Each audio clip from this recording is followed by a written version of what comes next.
Dear students, ఈరోజు మన సిలబస్లో భాగంగా అధ్యయనం చేస్తున్న అంశం ఏంటంటే శాతవాహనుల యొక్క రాజకీయ చరిత్ర. దీనిలో మనం ఇప్పుడు ప్రత్యేకంగా అధ్యయనం చేస్తుంది వాళ్ళ రాజుల గురించే చేస్తున్నాం. అది బాగా గుర్తుపెట్టుకోండి. రాజులు, వాళ్ళు చేసిన యుద్ధాలు, వాళ్ళకున్న టైటిల్స్, వాళ్ళ సమకాలీన చక్రవర్తులు, అదేవిధంగా వాళ్ళ కోర్టు పోయర్స్, వీళ్ళ గురించి మాత్రమే అధ్యయనం చేస్తున్నాం. సామాజిక, ఆర్థిక, రాజకీయ వ్యవస్థ అంతా ఆల్రెడీ మన వీడియోల్లో ఉన్నాయి. ఏది ఇప్పటి వరకు పెట్టిన వీడియోలలో ఉన్నాయి. ఇవి పొలిటికల్ హిస్టరీగా మాత్రమే చదువుకోండి, ఓకేనా? కాన్సన్ట్రేషన్ మాత్రం దేని మీద ఎక్కువ పెట్టాలా? సామాజిక, ఆర్థిక, రాజకీయ వ్యవస్థ మీదనే ఎక్కువ కాన్సన్ట్రేషన్ పెట్టండి. మరి ఇవి చదవద్దా సార్ అంటే, ఇవి చదవండి, కానీ వాటి మీద ఎక్కువ కాన్సన్ట్రేషన్ పెట్టడం కోసమే నేను 2 పార్ట్స్గా పార్ట్ 1, పార్ట్ 2 లాగా ప్రతి రాజవంశం చేసుకుంటూ వచ్చాను. నన్ను అర్థం చేసుకోండి, ఓకేనా? ఇగో పార్ట్ 1లో మనం ఆనాడు సమకాలీన రాజ్యాలు చెప్పుకున్నాం. ఈ మ్యాప్ మీరు వేసుకున్నారని నేను అనుకుంటున్నా. ఏది శాతవాహనులకి సమకాలీనైన రాజులు ఎవరని, రాజవంశాలు ఏందని. ఇప్పుడు ఒకసారి మనం వాళ్ళ రాజకీయ చరిత్రలో ఇప్పుడు ఈ శాతవాహనులు సువర్ణగిరి అనే ప్రాంతాన్ని రాజధానిగా చేసుకొని 30 మంది రాజులు పరిపాలన చేశారన్నాం కదా. ఆ 30 మంది రాజుల్లో అసలు దమ్మున్న రాజులు ఎవరు? అర్థమైనా? రేపు ఎగ్జామ్కి వెళ్ళినప్పుడు ఏమేమి హైలైట్స్ నేను గుర్తుపెట్టుకొని వెళ్ళాలి ఉపేందర్, నాకు మొత్తం స్టోరీ చదువుకోవటానికి నాకు టైం దొరకట్లేదు ఉపేందర్ అంటే, నేను చెప్పిన వారికన్నా బట్టి పట్టుకొని పోండి. ఇంకో విషయం ఏందో తెలుసా? ఇవి ఇండియన్ హిస్టరీ కూడా శాతవాహనుల పాఠం చాలా అవసరం. ఇండియన్ హిస్టరీ జాబితాలో మీకు ప్రిలిమినరీ ఎగ్జామ్లో, జనరల్ స్టడీస్లో ఖచ్చితంగా ఎన్షియంట్ ఇండియన్ హిస్టరీలో శాతవాహనులు అనే పాఠం ఉంటుంది. ఒకే దెబ్బకి 3 పెట్టెలు. దాదాపుగా చాలామంది ఏమంటారంటే ఒకే దెబ్బకి 2 పెట్టెలు అంటారు. 3 పెట్టెలు. ఎట్లా అంటే ఇండియన్ హిస్టరీ జాబితాలో ఇది ఉపయోగపడుతుంది. నెక్స్ట్ తెలంగాణ ప్రాచీన చరిత్ర వాళ్ళు తెలంగాణ చరిత్ర కోసం ఇది ఖచ్చితంగా చదవాలి. ఆంధ్రప్రదేశ్ ప్రాచీన చరిత్రకు సంబంధించిన సిలబస్లో ఖచ్చితంగా ఇది చదవాలి. అంటే మీరు ఏ విధంగా చూసుకున్నా ఎక్కువ మార్కులు నేను సంపాదించుకోవాలనుకున్నప్పుడు, ఏ పాఠం ఎక్కువగా చదువుకొని వెళ్ళాలి సార్ అనుకున్నప్పుడు, ఆ లిస్టులో ఉండి ఏళ్ళ మీద లెక్క పెట్టుకునే పాఠాలలో ప్రాచీన చరిత్రలో శాతవాహనుల మీద ఎక్కువ కాన్సన్ట్రేషన్ చేయాలి. మళ్ళీ అది కూడా చెప్తున్నా నేను, ఎక్కువగా సామాజిక వ్యవస్థ మీద ఎక్కువ క్వశ్చన్స్ అడుగుతున్నామ్మా అని. మిమ్మల్ని సరైన దారిలో మీరు సరైన దారిలో నడుపుతారని నాకు తెలుసు, మీరు నాకే తెలివితేటలు ఇస్తారని తెలుసు. కానీ నాకున్న చిన్న నాలెడ్జ్ ప్రకారం నేను మీకు ఇచ్చిన సలహా ఏంటంటే, చాలామంది రాజుల చరిత్ర చదువుకొని పోతారు, నా స్టూడెంట్స్ ఇబ్బంది పడొద్దని చెప్పి సోషల్ ఇట్లా రిలీజియస్ ఇవన్నీ చెప్పుకుంటూ వచ్చాయి. ఎందుకంటే ఈ మధ్య ఎగ్జామ్లో రాజుల గురించి కంటే ఒక ఎగ్జామ్లో CDPO ఎగ్జామ్లో అడిగాడు, శామక అనేటటువంటివి ఏంటన్నాడు. అసలు ఏ రాజవంశం ఏందని కూడా అడగలే. 2 వరి విత్తనాల గురించి క్వశ్చన్ అడిగాడు. స్టూడెంట్స్ ఏమో ఓ గౌతమిపుత్ర శాతకర్ణి, నా గౌతమిపుత్ర శాతకర్ణి, ఓ పులోమావి, నా పులోమావి, 30 మంది పులోమావి శాతవాహనులను చదువుకొని పోయారు. శామక అంటే ఏందని అడిగిండు. నెక్స్ట్ ఆడపడుచులు తర్వాత వాళ్ళు ఏది అందం కోసం పెదాలకు రాసుకునేటటువంటి ఏది లేపనం ఉంటుందిగా, ఆ లేపనాన్ని ఏమని పిలుస్తారని అడిగిండు. ఇట్లాంటివి అడుగుతున్నాడు. అదేవిధంగా కొబ్బరి పంట మన భారతదేశానికి ఏ దేశం నుంచి వచ్చింది అన్నాడు. ఆర్థిక వ్యవస్థలో ఈ రాజుల వరకే చదువుకొని పోతారు. ఇక ఈ చదవట్లే.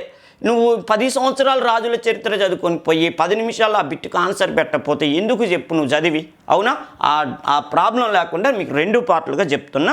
ఇప్పటికే సోషల్ పరిస్థితులు అన్నిటి మీద మీరు ఎక్కువ కాన్సన్ట్రేషన్ చదివి ఉన్నారనుకుంటున్నా. ఇప్పుడు అందుకని చూడండి, మన యాప్లో పొలిటికల్ హిస్టరీ వరకు ఆపాను. ప్రతి రాజవంశం యొక్క చరిత్రలో రాజులకు చరిత్ర ఆపాను. ఎందుకంటే వాటి మీద మీరు బాగా కాన్సన్ట్రేషన్ చేసినాక ఈ పెడదామని ఆపాను. ఓకేనా? ఓకే.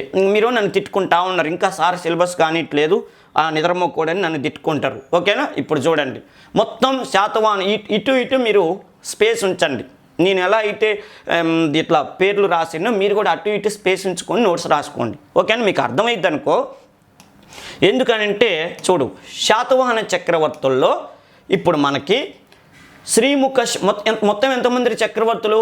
30 మంది చక్రవర్తులు. ఓకేనా? శాతవాహన చక్రవర్తులు ఎంతమంది? 30 మంది. 30 మందికి మనకు లిస్టులో ఉన్నారా అంటే కొంతమందిరే ఉన్నారు. భయపడాల్సిన అవసరం లేదు, కొంతమందిరే ఉన్నారు. ఆ కొంతమంది గురించి సాహిత్యంలో కానీ, శాసనాల్లో కానీ, విదేశీ రచయితలు చేసిన పరిశోధనలు కానీ మనకు వెలుగులోకి వచ్చినాయి. ఈ 30 మందిలో రేపు మన ఎగ్జామ్ పాయింట్ ఆఫ్లో ఏమి అడగటానికి అవకాశం ఉంటుందో చూద్దాం. చూడండి, ఫస్ట్ ఆయన ఎవరు? శ్రీముఖ శాతకర్ణి. రెండో ఆయన ఎవరు? కన్హుడు లేదా కృష్ణుడు. మూడో ఆయన మొదటి శాతకర్ణి పూర్ణోత్సంగుడు. ఈ పూర్ణోత్సంగుడిని ఏమని పిలుస్తారు? వేదశ్రీ శాతకర్ణి అనే పేరుతో పిలుస్తారు. వేదశ్రీ శాతకర్ణి. నెక్స్ట్ శాతకర్ణి 2 6వ రాజు. చూడండి, మీకు ఇబ్బంది లేకుండా నేను అన్నీ అరటిపండు ఒలిసి నోట్లో పెట్టినట్టుగా చెప్తున్నా, మీరు టైం వేస్ట్ చేసుకోకుండా ఉండాలని. ఓకేనా? చూడండి, కుంతల శాతకర్ణి 13వ రాజు. మొదటి పులోమావి 15వ రాజు. హాలుడు 17వ రాజు. గౌతమిపుత్ర శాతకర్ణి 23వ రాజు. వాసిష్ఠపుత్ర పులోమావి ఏమంటారు? 2వ పులోమావి. ఆల్రెడీ మనకి మొదటి పులోమావి ఉంది కాబట్టి 2వ పులోమావి. అసలు పులోమావి అంటే ఏంది? గడ్డిలో పుట్టినవాడు. ఓకే, గడ్డిలో పుట్టినవాడని చెప్పి ఆ విధంగా వాళ్ళు ఆ ప్రాకృత పదం వచ్చేటట్టుగా పేరు పెట్టుకున్నారు. అందుకని పులోమావి 1 పులోమావి 2 అంటారు. నెక్స్ట్ శివశ్రీ శాతకర్ణి 25వ వాడు. నెక్స్ట్ యజ్ఞశ్రీ శాతకర్ణి 27వ వాడు. విజయశ్రీ శాతకర్ణి 28వ రాజు. ఓకేనా? చంద్రశ్రీ శాతకర్ణి 29. 3వ పులోమావి 30వ రాజు. ఇవి నేను అన్నీ చదువుకొని పోవాలి సార్ అంటే ఖచ్చితంగా చదువుకొని పోవాలి. ఎందుకో తెలుసా? రేపు ఎగ్జామ్లో గౌతమిపుత్ర శాతకర్ణి ఎన్నో రాజు అంటాడు, ఆడు కూర్చొని లెక్క పెట్టుకుంటావా నువ్వు? అర్థమైనా? ఇది ఓసారు నేను ఆల్రెడీ 30 సార్లు చదివి ఉన్న స్టూడెంట్కి నేను గైడ్లైన్స్ ఇవ్వట్లే. ఇప్పుడే కాంపిటేటివ్ ఫీల్డ్లోకి వచ్చే పసికూనలు ఉంటారు, పసికూనలు, వాళ్ళకు కూడా మన క్లాసులు ఉపయోగపడాలి కదండి. పాపం మనని నమ్మి కొనుక్కున్నందుకు. అర్థమైందా? అందుకని అది కూడా గుర్తుపెట్టుకోండి, అందరికీ ఉపయోగపడాలి. చూడండి, 23వ రాజు గౌతమిపుత్ర శాతకర్ణి. ఇంక నువ్వు ఆల్రెడీ చదువుకున్నావు, ఇప్పుడు ఇంక నువ్వు ఎందుకు పోయి లెక్క పెట్టుకుంటావు? అర్థమైందా? అది. నెక్స్ట్ ఇప్పుడు విషయం ఏంది? ఇంకోటి అడుగుతాడు, హాలుడు ఎన్నో రాజు అంటాడు. ఇది చాలా ఎగ్జామ్స్లో అలా వీళ్ళిద్దరి మీద నెంబర్లు అడిగిండు, ఈ రాజు ఎన్నో రాజు గుర్తుపట్టవా అని అన్నాడు. అట్లా ఇప్పుడు డౌట్ క్లియర్. ఇంకో డౌట్ కూడా క్లియర్ అవుతుంది. ఎట్లో తెలుసా? ఈ టేబుల్ కనుక మీరు ఒక్కసారి చూసుకొని వెళ్తే దీని మీద ఎంత పెద్ద స్టడీ చేద్దాం. ఇప్పుడు చాలా ఉన్న విషయాలు ఇప్పుడు ఇంతవరకు చదువుకొని పోయినా ఏందో తెలుసా?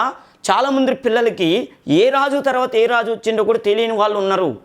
ఏదో గుంపులో గోవింద అని చెప్పి నలుగురితో నారాయణ అని చెప్పి చదువుకొని పోతున్నారు, కానీ ఈ రాజు తర్వాత ఈ రాజు వచ్చిందని కరెక్ట్గా చెప్పలేని పిల్లలు కూడా ఉన్నారు. ఇప్పుడే ఫీల్డ్ మీదకి వచ్చినటువంటి వాళ్ళు.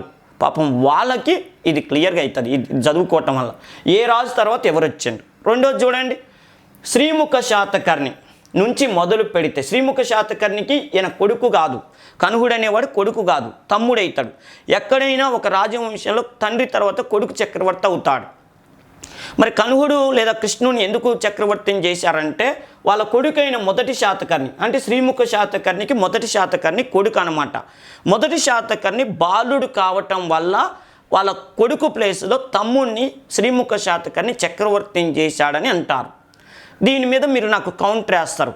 ఓసారు వాడు పోరగాడైతే, వాడు పసికూనైతే, మరి వాళ్ళ నాన్న ఉత్తర భారతదేశానికి చెందినటువంటి దేవి నాగానికను, ఓకే, అంటే మహారాష్ట్ర సరిహద్దు ఆ ఏరియాలో ఉన్నటువంటి దేవి నాగానికను, త్రైన కైరో కుమార్తె అయిన దేవి నాగానిక నుంచి పెళ్లి చేశాడని మీరు పాఠంలో చెప్పారు కదా. మరి వాడు పసికూనైతే ఆ అమ్మాయిని చీనెట్ట పెళ్లి చేస్తారు సార్ అని మీరు నాకు కౌంటర్ వేస్తారు.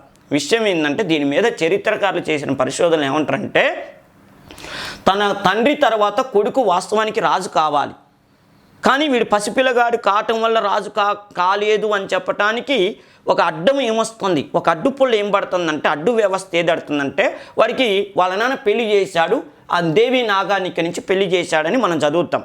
మరి వాడు పెద్దోడైతేనే పెళ్లి చేయాలి కదా సార్ అంటే దీని మీద కౌంటర్ ఏంటంటే, ఆ రోజుల్లో బాల్య వివాహాలు జరిగాయి. అర్థమైనా? రాజులు వియ్యం అందుకుంటే వాళ్ళ కష్టం వస్తే వీళ్ళు, వీళ్ళకి కష్టం వస్తే వాళ్ళు చేదోడు వాదోడుగా ఉండొచ్చు అని చెప్పి వాళ్ళ పిల్లలకి చిన్న వయసులోనే పెళ్లి చేసేవాళ్ళు. బహుశా ఈ నిద్రమొక్కోడికి కూడా అలాగే వాళ్ళ నాన్న చిన్న వయసులోనే పెళ్లి చేసి ఉండొచ్చు అనేది ఒకటి. రెండో విషయం ఏంటంటే, ఇంకో కొంతమందికి చేసిన పరిశోధనలు ఏమని చెప్తారంటే, వాడి పసికోనేం కాదు, వాడి కసికోనే, వాడి పెద్దోడే, కాకపోతే ఏంటంటే వాడు పెళ్లి చేసుకుంటూ యుక్త వయసులో ఉండి పెళ్లి చేసుకున్నాడు, పరిపాలన మీద కొద్ది కాన్సన్ట్రేషన్ అయితే చూపుతుండు. కానీ వాళ్ళ నాన్న ఏం ఆలోచించిందంటే, వీడికి యుద్ధ విద్యల మీద అంత పట్టు రాలేదు. శాతవాహన చక్రవర్తులు ఒక కండిషన్ పెట్టేవాళ్ళు, ఏందో తెలుసా? అన్ని రకాలైనటువంటి శిక్షణలు పొందిన తరువాతనే చక్రవర్తి కావాలి, అది వాళ్ళ రూలు.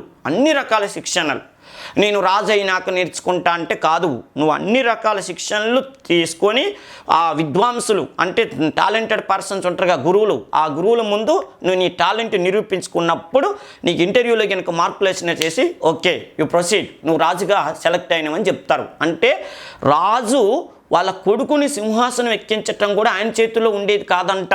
ఆ టాలెంట్ ఉన్న వాడిని వాళ్ళు గుర్తించాలంట గురువులు. అందుకని చూడు, ఈయన అప్పటికి వాళ్ళ నాన్న పోయే నాటికి వీడికి అన్ని రకాల విద్యలు రాలేదు. అప్పుడు రూల్స్ ప్రకారం ఏం చేసిండు, వాళ్ళ తమ్ముడికి అరే నా కొడుకు అన్ని విద్యలు నేర్చుకొని సుశిక్షితుడిగా తయారైనాక పరిపాలన అప్పచెప్పు, అంతకాలం నువ్వు చక్రవర్తిగా ఉండు తమ్ముడని వాళ్ళ తమ్ముడికి అప్పచెప్పి కొడుకుని పక్కన పెట్టాడు. అది ఇప్పుడు స్టోరీ అర్థమైంది కదా. ఇగో శ్రీముఖుడు వాళ్ళ తమ్ముడు, తర్వాత శ్రీముఖుడు కొడుకు. నెక్స్ట్ పూర్ణోత్సంగుడు ఎవరు అంటే మొదటి శాతకర్ణి కొడుకు. క్లియర్ కదా, మొదటి శాతకర్ణి కొడుకు. తర్వాత గ్యాప్ వచ్చింది చూడు, ఈయన తర్వాత మళ్ళీ రెండవ శాతకర్ణి కుంతల శాతకర్ణి, మొదటి పులోమావి, హాలుడు. ఇంతవరకు అసలు ఎలాంటి రిలేషన్షిప్ లేదు, ఎందుకు తెలుసా, మధ్య మధ్యలో గ్యాప్ వస్తుంది. నెక్స్ట్ విషయం ఏంటంటే గౌతమిపుత్ర శాతకర్ణి 23వ రాజు. గౌతమిపుత్ర శాతకర్ణికి 2 కొడుకులు, ఒకడు వాసిష్ఠపుత్ర పులోమావి, 2 శివశ్రీ శాతకర్ణి. ఓకేనా, వాసిష్ఠపుత్ర పులోమావి, శివశ్రీ శాతకర్ణి, వీళ్ళిద్దరు రక్త సంబంధం. తండ్రి తర్వాత పెద్ద కొడుకు చక్రవర్తి అయ్యాడు, తర్వాత చిన్న కొడుకు చక్రవర్తి అయ్యాడు. తర్వాత మళ్ళీ అసలు ఎలాంటి సంబంధం లేదు. యజ్ఞశ్రీ శాతకర్ణి, విజయశ్రీ శాతకర్ణి. ఇక్కడ గుర్తుపెట్టుకోవాల్సిన విషయం ఏంది అంటే రక్త సంబంధం ఉన్న చక్రవర్తులు తక్కువ మంది ఉన్నారు. వరుసగా ఏ రాజవంశమైనా చూడండి తండ్రి తర్వాత కొడుకు అనేది వరుసగా వస్తుంటారు. మన శాతవాహన చక్రవర్తుల్లో తప్పితే మిగతా రాజవంశాలు, కాకతీయులు చూడండి, విజయనగర సామ్రాజ్యం చూడండి, మొఘల్ సామ్రాజ్యం చూడండి, ఢిల్లీ సుల్తాన్లు చూడండి. అవునా, ప్రతి రాజవంశంలో వాళ్ళ రక్త సంబంధం వాళ్ళు దాదాపు వస్తుంటారు. కానీ శాతవాహన వంశంలో అదే వంశం అయినప్పటికీ తండ్రి తర్వాత కొడుకు వచ్చినటువంటి జాడ చాలా తక్కువగా ఉంది. ఇది కూడా ఎగ్జామ్ పాయింట్ ఆఫ్లో గుర్తుపెట్టుకోండి. ఓకేనా. నెక్స్ట్ విజయశ్రీ శాతకర్ణి అనేటువంటి వాడు. తర్వాత చూడండి చంద్రశ్రీ శాతకర్ణి, 3వ పులోమావి. ఇప్పుడు ఇందులో మనం ఇంకా గుర్తుపెట్టుకోవాల్సిన విషయం ఏంది, ఇదే ఇంపార్టెంట్ అంటే ఇక చూడండి ఫౌండర్, ఈ వంశ స్థాపకుడు ఎవరంటే ఏమని చెప్పాలా, శ్రీముఖ శాతకర్ణి వంశ స్థాపకుడు. క్లియర్. తర్వాత ఈ వంశంలో అతి గొప్పవాడు అనేది పక్కన పెడితే శ్రీముఖ శాతకర్ణి స్థాపకుడు కదా, అక్కడి నుంచి ఎక్కడి వరకు అంటే హాలుడు వరకు. ఈ హాలుడు శ్రీముఖ శాతకం మీరు ఇలాగే రాయాలి. ఓకే, శ్రీముఖ శాతకర్ణి నుంచి హాలుడు వరకు కాలాన్ని వీళ్ళని ఏమంటారంటే తొలి శాతవాహనులు, తొలి శాతవాహనులు అనే పేరుతో పిలుస్తారు. ఎర్లీ శాతవాహనాస్. ఏది శ్రీముఖుడి నుంచి హాలుడు వరకు తొలి శాతవాహనులు అంటారు. గౌతమిపుత్ర శాతకర్ణి నుంచి ఓకే 3వ పులోమావి వరకు మలి శాతవాహనులు, లేటర్ శాతవాహనాలు అంటారు. శాతవాహనులు ఓకేనా. గౌతమిపుత్ర శాతకర్ణి నుంచి విజయశ్రీ శాతకర్ణి, చంద్రశ్రీ శాతకర్ణి, 3వ పులోమి వరకు మలి శాతవాహనులు అంటారు. క్లియర్గా అమ్మ. రేపు ఒకవేళ ఎగ్జామ్లు అడుగుతాడు తొలి శాతవాహనులు ఎప్పటి నుంచి ఎప్పటి వరకు, మలి శాతవాహనులు ఎప్పటి నుంచి ఎప్పటి వరకు. తొలి శాతవాహనులు శ్రీముఖ శాతకర్ణి నుంచి హాలుడు వరకు, 17వ చక్రవర్తి హాలుడు వరకు తొలి శాతవాహనులు. మలి శాతవాహనులు గౌతమిపుత్ర శాతకర్ణి దగ్గర నుంచి ఆ రాజవంశంలో చిట్ట చివరి పరిపాలకుడైనటువంటి 3వ పులోమావి వరకు మలి శాతవాహనులు. క్లియర్ కదా. ఇంకొక విషయం, మరి ఈ తొలి శాతవాహనులో గొప్పవాడు ఎవరు, తొలి శాతవాహనులో గొప్పవాడు ఓకే, తొలి శాతవాహనులో గొప్పవాడు ఎవరయ్యా అంటే ఈయన. మీరు ఇలాగ రాసుకోవాలి, తొలి శాతవాహనులో గొప్పవాడు మొదటి శాతకర్ణి. మరి మలి శాతవాహనులో గొప్పవాడు ఎవరు, గౌతమిపుత్ర శాతకర్ణి మలి శాతవాహనులో గొప్పవాడు, మలి శాతవాహనులో గొప్పవాడు. మరి టోటల్గా శాతవాహన వంశంలో గొప్పవాడు ఎవరు, టోటల్గా శాతవాహన వంశంలో గొప్పవాడు ఎవరయ్యా అంటే వాడి మగాడ్ర బుజ్జి, వాడే గౌతమిపుత్ర శాతకర్ణి. గౌతమిపుత్ర శాతకర్ణి అసలు శాతవాహన చక్రవర్తుల్లోనే అంటే తొలి మలి శాతవాహనంలో గొప్పవాడుగా పేరు పొందాడు. క్లియర్ కదా. సార్ స్పీడ్ చెప్తున్నా అనుకోవద్దు, మళ్ళీ చెప్తున్నా చూడండి. తొలి శాతవాహనులు తొలి శాతవాహనులు గొప్పవాడు మొదటి శాతకర్ణి. తర్వాత ఇది చాలా స్టోరీ ఉంది, నేను తర్వాత చెప్తాను మళ్ళీ వాళ్ళ ఒక్కొక్క ఇండివిజువల్ పర్సన్స్లో. ఓకేనా. మళ్ళీ తర్వాత చూడండి మలి శాతవాహనంలో గొప్పవాడు గౌతమిపుత్ర శాతకర్ణి. టోటల్ శాతవాహన వంశంలో గొప్పవాడు ఎవరయ్యా అంటే గౌతమిపుత్ర శాతకర్ణి. అందుకని చూడు అందుకని ఈ వంశంలో గొప్పవాడు కాబట్టే ఈయన గొప్పతనాన్ని భారత ప్రభుత్వం గుర్తించబట్టే 1957 బాగా గుర్తుపెట్టుకోండి, 1957వ సంవత్సరంలో మన భారత ప్రభుత్వం ఈయన ప్రారంభించిన శకయుగ ఉంటుందే, శకయుగాన్ని అధికారికంగా గుర్తించింది. అధికారికంగా గుర్తించింది. అది మన తెలుగు వాళ్ళ గొప్పతనం. ఓకేనా?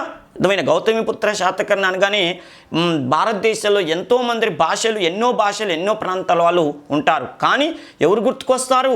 మన తెలుగు జాతి గుర్తుకొస్తుంది. అది మనం చేసుకున్న అదృష్టం. 1957లో భారత ప్రభుత్వం భారత క్యాలెండర్లు మొత్తం మార్చిపడేసింది. అప్పటి వరకు బ్రిటిష్ క్యాలెండర్లు, క్రిస్టియన్ క్యాలెండర్లు ఉంటే మన క్యాలెండర్లలోకి తీసుకొచ్చింది, శకయుగ క్యాలెండర్లోకి తీసుకొచ్చింది. మన యుగాన్ని శకయుగంగా పరిగణించాలన్నది. ఆ శకయుగం అనేది ఎందుకు పరిగణించాలని చేసిందంటే గౌతమిపుత్ర శాతకర్ణి క్రీస్తు శకం 78లో శకయుగాన్ని ప్రారంభించాడు. ఆ యుగాన్ని మనం అధికారికంగా గుర్తించాలి. అది గుర్తిస్తే ఆయన్ని గుర్తించినట్టే అని చెప్పి ఆ విధంగా భారత ప్రభుత్వం ప్రకటించింది. ఏదేమైనా ఈయన గుర్తుపెట్టుకోవాల్సిన విషయం, ఈయన గౌతమిపుత్ర శాతకర్ణి ఈ వంశంలో గొప్పవాడు. ఇక పోతే ఇంకొక విషయం, ఇక చూడండి, ఇంకా ఎగ్జామ్ పాయింట్ ఆఫ్లో అడగటానికి అవకాశం ఉండే ఏమన్నా ఉన్నాయా అంటే కనుహుడు తన శాసనాలు, శాతవాహన చక్రవర్తుల్లో శాసనం అంటే ఫస్ట్ గుర్తుకొచ్చేవాడు కనుహుడే. అసలు శాతవాహన వంశంలో దేవీ నాగానిక నానాగారి శాసనం వేసిందంటాం, గౌతమి బాలశ్రీ నాసిక్ శాసనం వేసిందంటారు, రుద్రదమ్ముడు జునాగఢ్ శాసనం వేసిందంటారు, మేకధుని శాసనం 3వ పులోమా వేశాడంటారు, ఎన్నో ఉన్నాయంటారు. కానీ అంటే వాళ్ళ వంశం వాళ్ళు, వేరే వంశం వాళ్ళు శాతవాహన వంశం గొప్పతనాన్ని గురించి గొప్పగా రాశారంటారు.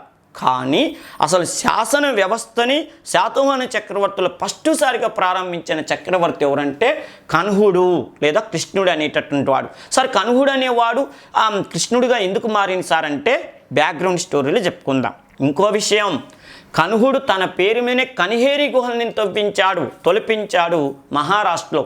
అర్థమైన తన పేరు మీదనే గుహాలయాలను కట్టించిన దక్షిణ భారతదేశ చక్రవర్తి ఎవరయ్యా అంటే కనుహుడు అని గుర్తుపెట్టుకోండి. ఓకేనా? తన పేరు మీద కనుహుడు కనిహేరి గుహలను తవ్వించాడు, నాసిక్ గుహలను తవ్వించాడు, కనిహేరి శాసనం నేర్పించాడు, నాసిక్ శాసనం నేర్పించాడు. బౌద్ధ శ్రవణులు అంటే ఏంది? ఆ మతాన్ని ఆచరించే వాళ్ళని శ్రవణులు అనే పేరుతో పిలుస్తారు. బౌద్ధ శ్రవణుల కోసం ఆ పని చేశాడు. నెక్స్ట్ చూడండి, మొదటి శాతకర్ణి. ఈయన్ని నిజమైన శాతవాహన రాజు, నిజమైన రాజ్యస్థాపకుడు అనే పేరుతో చెప్తారు. ఈ స్టోరీ అంతా నేను చెప్తా, కాకపోతే హైలైట్స్ మీరు పక్కమటి రాసుకోవాలి. ఎందుకు? రేపో మాపో ఎగ్జామ్కి వెళ్తున్నప్పుడు ఆ స్టోరీలు అంతా చదవటానికి టైం ఉండదు స్వామి. అందుకని హైలైట్స్ వరకు ఇక్కడ పక్కమటి యారో మార్క్ పెట్టి రాసుకుంటే రేపు ఎగ్జామ్కి వెళ్తేప్పుడు ఒక్కసారి హైలైట్ చూసుకొని పోయినా చాలు, డిపాజిట్ గ్యారంటీ. ఓకే కదా? నిజమైన రాజ్యస్థాపకుడు అంటారు. అంతేకాదు కరెన్సీ నాణ్యములను ప్రవేశపెట్టిన ఫస్ట్ చక్రవర్తి ఎవరంటే కూడా మొదటి శాతకర్ణి. ఓకేనా? ఇంకా మిగతాయి తర్వాత చెప్పుకుందాం. వేదశ్రీ పక్కన పెడదాం. 2వ శాతకర్ణి. ఈడు ఎక్కువ కాలం పరిపాలన చేసిన చక్రవర్తి, 56 సంవత్సరాలు పరిపాలన చేశాడు. రేపు అడుగుతాడు, శాతవాహన వంశంలో ఎక్కువ కాలం పరిపాలన చేసిన చక్రవర్తి అంటే ఎవరైనా 2వ శాతకర్ణి. అదేవిధంగా శాతవాహన రాజ్యానికి వైభవం తీసుకురావాలని ప్రయత్నం చేసిన చక్రవర్తి 2వ శాతకర్ణి. అంతేకాదు అశోకుడు మధ్యప్రదేశ్లో నిర్మించిన సాంచి స్తూపానికి దక్షిణ తోరణం నిర్మించిన వాడు ఎవరంటే 2వ శాతకర్ణి. అదంతా ఆడ చెప్పుకుందాం. నెక్స్ట్ కుంతల శాతకర్ణి. ఇక చూడు, సంస్కృతాన్ని రాజభాష చేసిన ఫస్ట్ రాజభాష చేసినటువంటి వాడు ఒక్కడు ఎవరంటే కుంతల శాతకర్ణి. చూడు, శ్రీముఖ శాతకర్ణి నుంచి 2వ శాతకర్ణి వరకు అధికార భాష ప్రాకృతం. వీళ్ళు బ్రాహ్మణులకి సాధారణంగా ఏ భాష మీద ఇష్టం ఉంటుంది? సంస్కృతం మీద. అయినప్పటికీ వాళ్ళు ఇష్టమైనటువంటి సంస్కృత భాషను పక్కన పెట్టి రామాయణం, మహాభారతం, పురాణాలు, ఇతిహాసాలు ఏ భాషలో ఉంటాయండి? సంస్కృతంలో ఉంటాయి. బ్రాహ్మణులకి ఏమంటే ఇష్టం? ఆ పుస్తకాలంటే ఇష్టం. మరి ఆ పుస్తకాల్లో ఉన్న భాషను పక్కన పెట్టి వీళ్ళు ప్రాకృతాన్ని అధికార భాష ఎందుకు చేశాడు? శ్రీముఖ శాతకర్ణి నుంచి ఈ 2వ శాతకర్ణి వరకు అంటే వీరు మౌర్యులకి సామంతులుగా ఒకప్పుడు ఉన్నారు కాబట్టి మౌర్యుల మీద అభిమానంతో మౌర్యుల పరిపాలనకు సంబంధించిన గ్రంథాలు ఎందుకంటే వీళ్ళు మౌర్యుల నుంచి పరిపాలన అనుభవం సంపాదించుకోరు కాబట్టి ఉత్తర భారతదేశంలో మౌర్యులు ఏ సంస్కరణ చేస్తే యాస్టీ జిరాక్ తీసినట్టుగా మన సౌత్ ఇండియాలో వీళ్ళు ఇంట్రడ్యూస్ చేశారు లేదా ఇంప్లిమెంటేషన్ చేశారు. అందుకని మౌర్యుల దగ్గర నుంచి వీళ్ళు తీసుకున్నారు కాబట్టి మౌర్యుల గ్రంథాలన్నీ ప్రాకృత భాషలో ఉంటే వీళ్ళు కూడా అధికార భాషగా ప్రాకృతాన్ని చేశారు. కానీ కుంతల శాతకర్ణి ఎవడేమనుకుంటే నాకెందుకు స్వామి, నేను సంస్కృతాన్ని రాజభాష చేస్తాను, నాకు సంస్కృతం అంటే ఇష్టం, బ్రాహ్మణ పుట్టి ప్రాకృత భాషను రాజభాష చేయటమేంద్ర నిద్రమొక్కల్లారా అని చెప్పి సంస్కృతాన్ని అభిమానించటమే కాదు సంస్కృతాన్ని రాజభాష చేశాడు. తనకి చిన్నప్పటి నుంచి వాళ్ళ ఇంట్లో ప్రాకృతం నేర్పితే అసలు సంస్కృతం నాకు రాకపోయినా మా ఆవిడే నన్ను తిట్టిందని చెప్పి 6 నెలల్లో సంస్కృతం నేర్చుకున్నాడు. అంతేకాదు సంస్కృతానికి వైభవం తీసుకురావాలని చెప్పి వాళ్ళ సోదరుడైనటువంటి వాత్సాయనుడితో కామసూత్రాలు రాపిచ్చాడు. కామసూత్రాల గురించి రాస్తే వాళ్ళు ఆ కోణంలోనైనా ఆలోచనతోనైనా సంస్కృతాన్ని చదువుతారని చెప్పి కామసూత్రాలు అనేటువంటి సంస్కృత భాషలో రాపిచ్చాడు. దానితో ఆ భాష డెవలప్మెంట్ జరగడానికి కీలక పాత్ర పోషించాడు కుంతల శాతకర్ణి. అంతేకాదు కవులను పోషించిన ఫస్ట్ చక్రవర్తి అంటే కూడా కుంతల శాతకర్ణి. ఒక్కసారి ఆలోచించండి. శాతవాహన రాజుల్లో కుంతల శాతకర్ణి వరకు రాజులు యుద్ధాల మీద కాన్సన్ట్రేషన్ చేశారు, కట్టడాల మీద కాన్సన్ట్రేషన్ చేశారు, కానీ యాగాలు యజ్ఞాల మీద కాన్సన్ట్రేషన్ చేశారు. కానీ కోర్టు పోయేడ్స్ రాజ్యంలో ఆస్థానంలో పండితుల్ని పోషించాలని మాత్రం ఫస్ట్ సారిగా ఆలోచించిన వ్యక్తి ఎవరంటే కుంతల శాతకర్ణి. అందుకనే సాహిత్య సేవ చేసిన ఫస్ట్ శాతవాహన చక్రవర్తి అంటే కుంతల శాతకర్ణి. ఇవన్నీ మీ పుస్తకాల్లో ఉన్నాయా ఒక్కసారి ఆలోచించండి. ఊకే రాష్ట్రంలో 5 లక్షల మంది గ్రూప్ 2 ప్రిపేర్ అవుతారు, అటొక 5 లక్షల మంది ఇటొక 5 లక్షల మంది ప్రిపేర్ అవుతారు. అందరూ ఏదో ఒక ప్రైవేట్ పబ్లికేషన్స్ పట్టుకొని ఆ పుస్తకం చదివి సర్వం నాకు వచ్చింది, రేపు ఎగ్జామ్ జరిగితే దుమ్ము లేపుదాం అనుకుంటారు. కానీ సారు చెప్తున్న యాంగిల్లో రేపు క్వశ్చన్ వస్తే నేను ఆన్సర్ చేయలేస్తాను అని చెప్పి ఒక్కసారి మిమ్మల్ని మీరు ప్రశ్న వేసుకోండి. సాహిత్య పోషణ చేసిన ఫస్ట్ రూలర్ అంటే ఇప్పుడు నేను చెప్పకపోతే మీరు చెప్పేవాళ్ళ. కవులని పోషించిన ఫస్ట్ చక్రవర్తి అంటే చెప్పేవాళ్ళ. బ్రాహ్మణ పుట్టి సంస్కృతాన్ని రాజభాష చేయకపోతే ఎట్లా అని చెప్పి ఆలోచించిన రాజు ఎవరయ్యా అంటే ఆయన పుస్తకంలో ఉంటుంది సంస్కృతాన్ని రాజభాష. అసలు ఎందుకు చేసిండు? అర్థమైనా? వాత్సాయనుడు తన సోదరుడితో ఈయన కామసూత్రాలని గ్రంథం ఎందుకు రాపించాడు? ఏ భాష అభివృద్ధి చేయాలని రాశాడు? కామసూత్రాలు రాసి నేను చదువుతాం, అర్థమైనా? వాళ్ళ ఆవిడని కరిత్తి అనే కామక్రీడతో ఈ నిద్రమొక్కడు చంపిన చదువుతాం. కానీ కామసూత్రాలనే గ్రంథాన్ని వాళ్ళ సోదరుడితో ఎందుకు రాపించాడు? ఏ అని ఒకటి ఇస్తాడు, ఆర్ అని ఇస్తాడు, ప్రతిపాదనలు అంటాడు. అప్పుడు ఆన్సర్ ఏం పెడతావు ఆలోచించండి. నెక్స్ట్ మొదటి పులోమావి. ఈడు మగాడ్రా బుజ్జి అంటారు. మరి అందరు మగాళ్ళు అయితే మరి ఎత్తసారంటే చూడు మొదటి పులోమావి. ఈయన ఎందుకు మగాడు అంటారంటే శాతవాహనులు గతంలో అంటే ఈయన కంటే ముందు గతంలో ఉత్తర భారతదేశ దండయాత్రలకు వెళ్ళారు, కొన్ని విజయాలు సాధించారు. వాళ్ళల్లో మొదటి శాతకర్ణి వెళ్ళాడు. తర్వాత రెండవ శాతకర్ణి శకులని సినిమా చూపించింది 70mm. కానీ ఎవరూ కూడా పాటలిపుత్రాన్ని ఆక్రమించుకోలేరు, పాటలిపుత్రం జోలికి బాలేదు. పోయారు, ఓడించారు, వాడు వచ్చాడు రా బుజ్జి అని చెప్పుకున్నారు, వచ్చేశాడు. కానీ వీడు కొంతకాలం పాటు అంటే ఒక వారం రోజులో 10 రోజులో మన యాప్ క్లాసు 6 నెలల్లో కాదు, అర్థమైనా 10 సంవత్సరాల పాటు పాటలిపుత్రాన్ని రాజధానిగా చేసుకొని టెస్ట్ చేసుకొని కూర్చున్న రాజు ఎవరయ్యా అంటే మొదటి పులోమావి. పాటలిపుత్రాన్ని ఆక్రమించుకొని 10 సంవత్సరాలు పరిపాలన చేసిన చక్రవర్తి శాతవాహన చక్రవర్తి ఎవరు? నెక్స్ట్ హాలుడు. భాష ప్రాకృత భాషకు స్వర్ణయుగం చేశాడు. మన తెలుగులో అది ఆంధ్రప్రదేశ్ కావచ్చు, ఇటు తెలంగాణ కావచ్చు, మన తెలుగులో తొలి కవిరాజు ఉత్తర భారతదేశంలో కవిరాజు అంటే మనం సముద్రగుప్తుడు చెప్తాం. సముద్రగుప్తుడు. దక్షిణ భారతదేశంలో కవిరాజు అని ఎవరిని చెప్తారంటే హాలుని చెప్తారు. అసలు భారతదేశంలోనే తొలి కవిరాజు అని రేపు అడుగుతాడు. భారతదేశంలోనే తొలి కవిరాజు అంటే హాలుడు. సరే సముద్రగుప్తుడు అన్నారు కదా సార్ అంటే సముద్రగుప్తుడు ఎప్పుడో శాతవాహనుల తర్వాతగా సముద్రగుప్తుడు గుప్త వంశం, అర్థమైందా? అందుకని ఇందాక మ్యాపు వేసాను. ఏ రాజవంశం? మౌర్యుల తర్వాత సుంగుల తర్వాత కనువుల తర్వాత గుప్తులు అన్నాం. అది మీకు ఐడియా రావాలి. మీకు పార్ట్ 1లో చెప్పాం, మ్యాప్ మొత్తం వేసా. మౌర్యులు మన దక్షిణ భారతదేశాన్ని పరిపాలన చేస్తున్నప్పుడు ఉత్తర భారతదేశంలో మౌర్యుల తర్వాత సుంగుల తర్వాత కనువుల తర్వాత గుప్తుల చరణం, సముద్రగుప్తుడు గుప్త వంశం. మరి ఫస్ట్ ఏ వంశం అంటే మన శాతవాహన వంశమేగా. శాతవాహన వంశం వాళ్ళు ఎంతోమంది రాజులను చూశారు, 4 శతాబ్దాలని మీకు ముందే చెప్పాను నేను.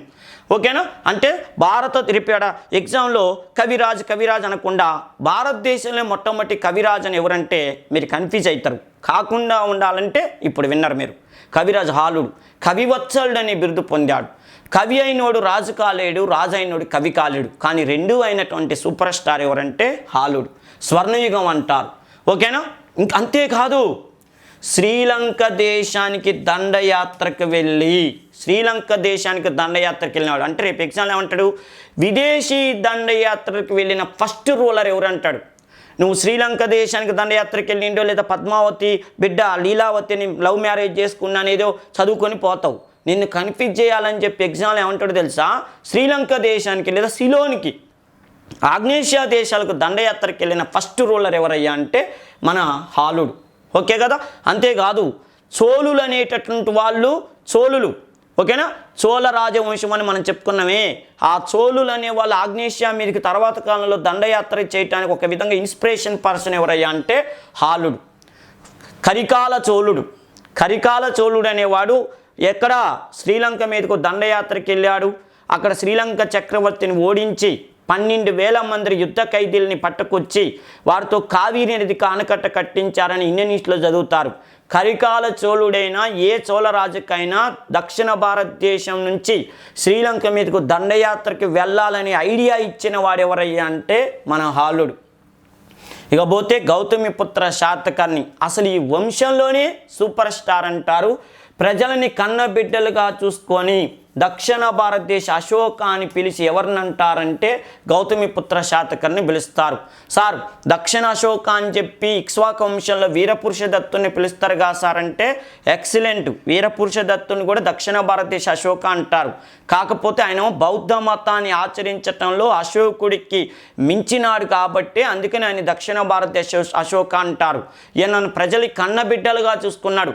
ప్రజలకి కష్టం వస్తే తన సొంత పిల్లలకి కష్టం వచ్చినట్టుగా ఫీల్ అయిన చక్రవర్తి ఫస్ట్ వాడు ఇండియాలో కాబట్టి ఈయన అంటే సౌత్ ఇండియాలో కాబట్టి ఈయన దక్షిణ భారతదేశ అశోక అంటారు. నెక్స్ట్ వాసిష్ఠపుత్ర పులోమావి. ఈయనకి ఉన్న ప్రత్యేకత ఏంటంటే మన ధాన్య కటకానికి రాజధాని మార్చిండు. అప్పటి వరకు వీళ్ళ క్యాపిటల్ సిటీ ప్రతిష్టానపురం, దాన్నే పైఠాన్ అంటారు.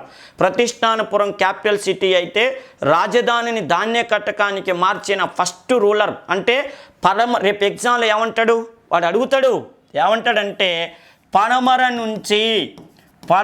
నుంచి తూర్పుకు రాజధాని మార్చిన శాతవాహన చక్రవర్తి ఎవరంటాడు. ఈ టైప్లో ప్రశ్నిస్తే ఏం చేస్తారు చెప్పండి. ఊకే ప్రతిష్టానపురం నుంచి ఎక్కడ ధాన్య కటకానికి రాజధాని మార్చాడని చదువుకొని పోతారు. కానీ రేపు ఎగ్జామ్లు ఇలా అడిగితే పడమర నుంచి తూర్పుకు రాజధాని మార్చిన శాతవాహన చక్రవర్తి ఎవరంటే ఎవరైనా వాసిష్ఠపుత్ర పులోమావి. అంతేకాదు తెలుగు ప్రాంతంలో మొట్టమొదటిసారిగా శాసనాన్ని వేయించిన శాతవాహన చక్రవర్తి అంటే కూడా ఈయన పేరే చెప్తారు. తెలుగు ప్రాంతంలో శాసనం. ఓకేనా. తెలుగు ప్రాంతంలో శాసనం వేయించిన ఫస్ట్ చక్రవర్తి అయినా. అంతకంటే ముందు దేవి నాగానికి వేయించింది, బాలాశ్రీ వేయించింది, ఎంతోమంది వేయించారు. కానీ అవన్నీ మహారాష్ట్ర ప్రాంతానికి పరిమితమైనవి. కానీ ఒక శాతవాహన వంశం వాళ్ళు శాతవాహన రాజు అనేవాడు తెలుగు ప్రాంతంలో అచ్చమైన శాసనం వేయించింది ధాన్యకట్టక శాసనం, అది వాసిష్ఠపుత్ర పులోమావి. అంతేకాదు ఓడతెర చాపతో నాణ్యాలు ప్రజల్ని వేయించిన వాడు కూడా ఈయనే. ఓకేనా. మీకు చాలా పుస్తకాల్లో యజ్ఞశ్రీ శాతకర్ణి అంటుంది తప్పు. యజ్ఞశ్రీ శాతకర్ణి కూడా వేయించాడు. కానీ రేపు ఎగ్జామ్లో తెరచాప నాణ్యాలు లేదా తెరచాప నాణ్యాలను వేయించినటువంటి ఫస్ట్ రూలర్ ఎవరంటే ఖచ్చితంగా కన్ఫ్యూజ్ అయ్యి యజ్ఞశ్రీ శాతకర్ణి అని పెడతారు. కానీ ఆయన కంటే ముందే తెరచాప నాణ్యాలు వేయించినటువంటి వాడు వాసిష్ఠపుత్ర పులోమావి. అంతేకాదు అమరావతి స్తూపం అంటే కూడా అది అక్కడ చెప్పుకుందాం. ఇక శివశ్రీ శాతకర్ణి. శాతవాహన చక్రవర్తుల్లో ఎవరిని శాతవాహన చక్రవర్తిగా ప్రజలు గుర్తించారంటే ఇతన్ని గుర్తించరు. ఎందుకు గుర్తించరో మనం వాడు చెప్పుకుందాం. ఓకేనా. గుర్తించని రాజు, శాతవాహన చక్రవర్తిగా గుర్తించని రాజు. నెక్స్ట్ యజ్ఞశ్రీ శాతకర్ణి. శాతవాహన చక్రవర్తుల్లో చివరి గొప్ప పరిపాలకుడు అని ఎవరిని చెప్తారంటే యజ్ఞశ్రీ శాతకర్ణి చెప్తారు. చివరి గొప్ప పరిపాలకుడు. అంతేకాదు మత్స్య పురాణం ఎవరి కాలంలో సంకలనం చేయటం జరిగిందంటే ఈయన కాలంలో. నెక్స్ట్ ఇక చూడండి వేదశ్రీ చంద్రశ్రీ శాతకర్ణి. నెక్స్ట్ ఇంకో విషయం, విజయశ్రీ శాతకర్ణి కూడా అడుగుతాడు. ఎక్కడ నాగార్జున కొండ వద్ద విజయపూర్ అనే పట్టణాన్ని లేదా శ్రీపర్వతం అనే పట్టణాన్ని నిర్మించింది. ఈయన పేరు విజయశ్రీ శాతకర్ణి కాబట్టి విజయపూర్ అనే పట్టణాన్ని నిర్మించాడు 28వ రాజు. నెక్స్ట్ చూడు 3వ పులోమావి. ఈయన మేకధోని శాసనం వేయించాడు. అదేవిధంగా ఎగ్జామ్ పాయింట్ ఆఫ్ ఏమని గుర్తుపెట్టుకోవాలి, చివరి శాతవాహన చక్రవర్తి, శాతవాహన పరిపాలకుడిని ఎవరిని చెప్పారంటే 3వ పులోమావిని చెప్పాలి. ఇది ఇంట్రడక్షన్కి సంబంధించిన విషయం. ఈ మాత్రం గుర్తుపెట్టుకున్నా చాలు, డిపాజిట్ గ్యారంటీ.